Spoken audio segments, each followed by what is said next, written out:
आज अंतर्राष्ट्रीय न्याय दिवस के अवसर पर child rights organisation India child protection ने एक महत्वपूर्ण report towards justice ending child marriages नाम से जारी की है। इस रिपोर्ट में प्रोसिक्यूशन की भूमिका पर प्रकाश डाला गया है और बताया गया है कि देश में बाल विवाह के संकट से निपटने में ये कितनी महत्वपूर्ण है।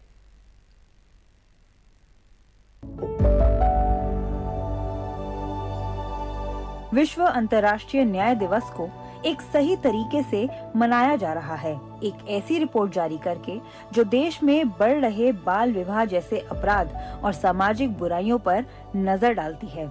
यह रिपोर्ट उन महिलाओं की उपस्थिति में जारी की गई जो खुद बाल विवाह की शिकार रही हैं।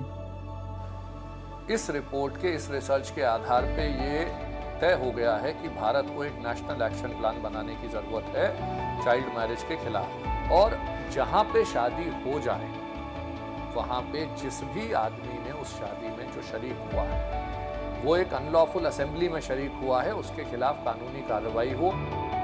यह रिपोर्ट पिछले साल फरवरी में असम में बाल विवाह के खिलाफ की गई कार्रवाई के असर के बारे में है। राज्य में जो कई गिरफ्तारियां की गई, उनके कारण इस दौरान राज्य में बाल विवाह के मामलों में 81% की कमी आई है। ये शुरुआत का अंत नहीं है, ये अंत की शुरुआत है। और अगर हम पिछले एक साल के भीतर 81% शादियों को रोकने में कामयाब हुए हैं तो बाल विवाह का अंत बहुत करीब है। हमें केवल इसी इफेक्टिव स्ट्रैटेजी को लगातार बार बार एनफोर्स करने की और पूरे देश में लेके जाने की जरूरत है। यह रिपोर्ट कानूनी हस्तक्षेप के माध्यम से बाल विवाह के खिलाफ लड़ाई में एक मील का पत्थर है। बेहतर प्रोसिक्यूशन के माध्यम से न्याय की प्रभावी और समय पर डिलीवरी भारत में बाल विवाह की स्थिति को साल 2030 तक 5.5% के महत्वपूर्ण टिपिंग पॉइंट तक लाने में काफी मदद करेगी, जिसके बाद समाज इस बुरी प्रथा को स्वीकार नहीं करेगा।